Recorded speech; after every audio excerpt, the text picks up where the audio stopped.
in terms of customer acquisition, what is the current sort of milestone that you've hit? What do you believe that you're likely to be able to do over the next few years, given the trajectory that you've been on? When you say milestone, you mean? How many customers will you have? Well, I mean, right now we have, 130 million users on our platform overall. So very, very excited and very proud about that. I mean, in terms of user growth, new user growth, we're seeing almost 100% year-on-year growth in terms of our new users right now, both for our Rummy and for our fantasy business. So, I mean, last year we saw 100% user growth. So we're new user growth, just in terms of new users we brought onto the platform.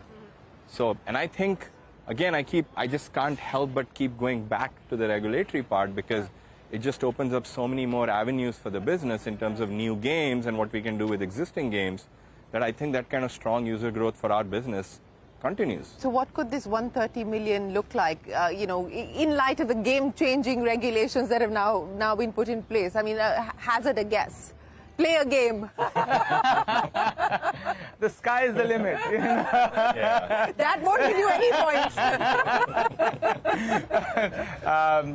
No, we do see a meaningful uptake. It's going to really bring a lot of clarity to consumers as well, to players as well. Right? Can I do this? Can I not do this? Now it'll have a government mark. You'll be able to definitely do this, right?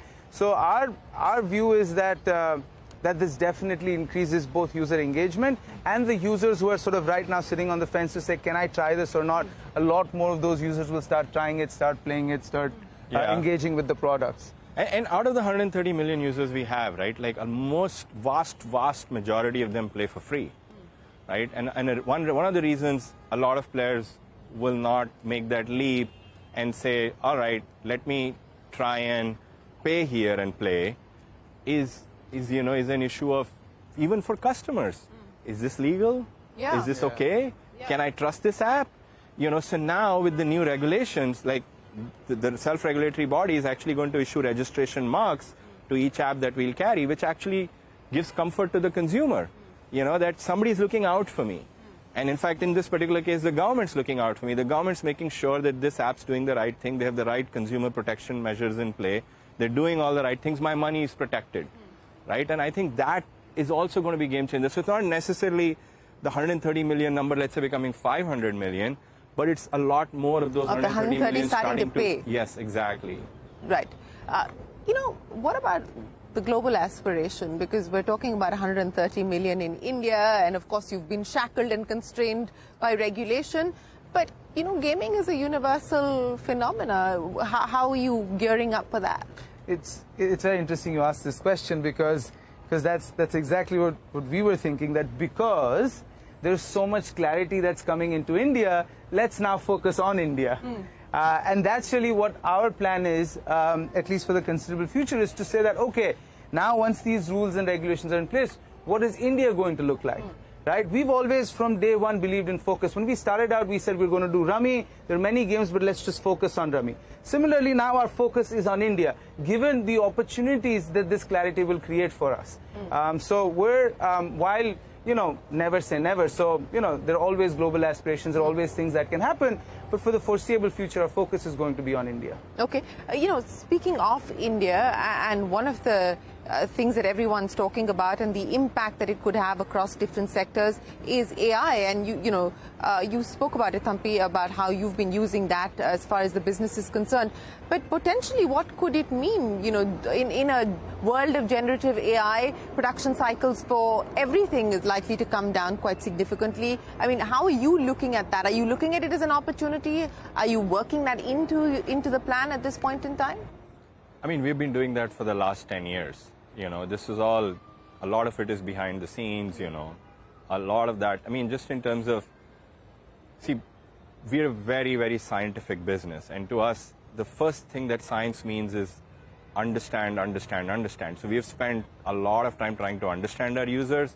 And that's not just, oh, I had an idea in the bathroom that this is what my user is like. To us, understanding a user means diving deep into data and being super objective about our hypothesis and what we understand about our users. But once you do, what you've really discovered is that, hey, these set of users, they have They have these preferences, these pain points, these are the things that they enjoy, and these set of users are different. So now how do I, with the same product, deliver very customized, personalized experiences to these different types of users who have very different needs, very different pain points? That's not something easy to do by just human beings writing code. You know, you've got to get machines to be able to do that, because the number of types of customers on your platform is not 2 or 3 or 5. It's in the hundreds. Right? So I can't manually go around segmenting. Like we let our machines discover player types and then deliver to them experiences that they love and enjoy. Now that's stuff that's been happening for ages. It's just that now, in our company at least for the last 10 years, it's now that everyone else is caught on with it. It's also talking about. Seriously, I mean, the two of you have been together now with this company for 17 years, the company that you founded together. How do you sort of split responsibilities, allocate who does what? If there are disagreements, how do you go about sort of getting past those? Because I think these are important insights for many young entrepreneurs who are watching. Because, you know, if you are building to last, then you need to build relationships that last as well. Absolutely, and you started with the operative word relationship, right? And I think every relationship needs space, right? Everyone needs to have their own space in a relationship. Everyone needs to understand what they bring to the table through the relationship. And I think that's the one thing that Thampy and I have done really, really well. He has some very, very core areas of focus and strengths, like the PhD the program that he's been part of, that I was also part of, but then moved on, has given the company the foundation of the analytical and objective mindset that it has, right? And because it has that, even when there are disagreements, we look at things objectively. We say, okay, these are the disagreements, let's put everything on the table, and then let's objectively evaluate. You know, I want to talk to you about the organizational culture. It's not just the two of you, you have a large team. So what drives the organization? What is it that, you know, you would like to see being taken forward?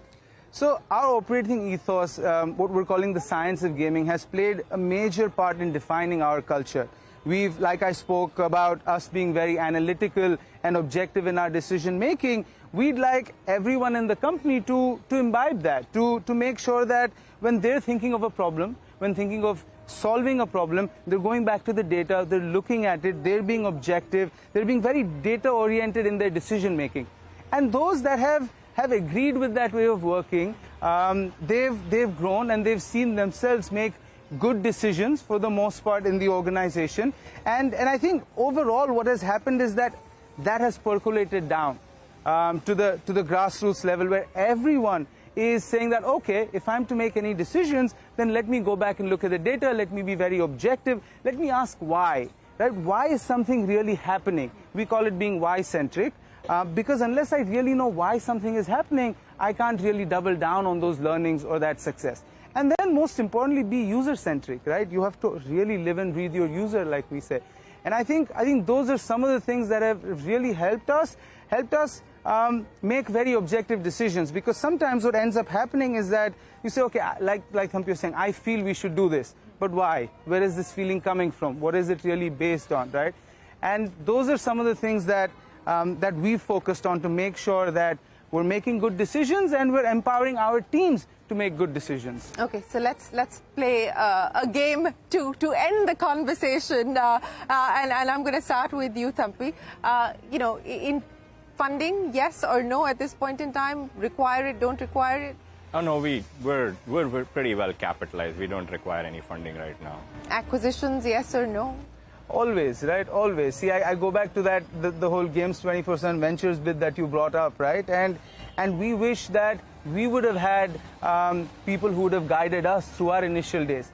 And now that, as Thampy mentioned, we've learned a lot, we want to give back. And if there are opportunities to partner strategically with young budding entrepreneurs and companies, we're more than open to them. Started with Rummy, where do you see yourself headed now? Now that the world has changed.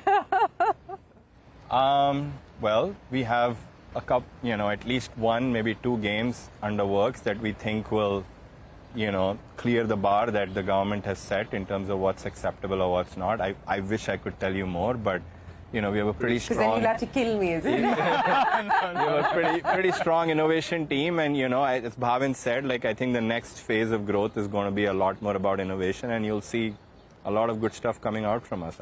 You know, This calendar year, this financial year? Probably not, but certainly 2024. 2024. Certainly in 2024. Okay. Yeah. Dream 11, friend or foe? Friend.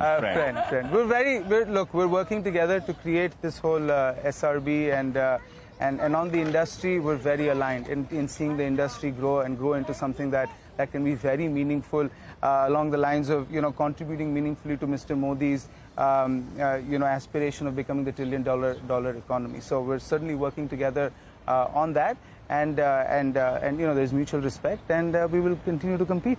Bhavin, Thampy, thanks very much for joining us. We wish you the very best of luck with Games 24/7, and we hope that you continue to innovate and have a lot more exciting stuff from your stable as you find yourself unburdened and unshackled. Well, with that, it is time for us to wrap up this special edition of Young Turks as we turn 21 years of chronicling India's startup stories. From all of us here on the team, for now, goodbye. Thanks for watching. Do stay tuned. The news continues on CNBC TV 18.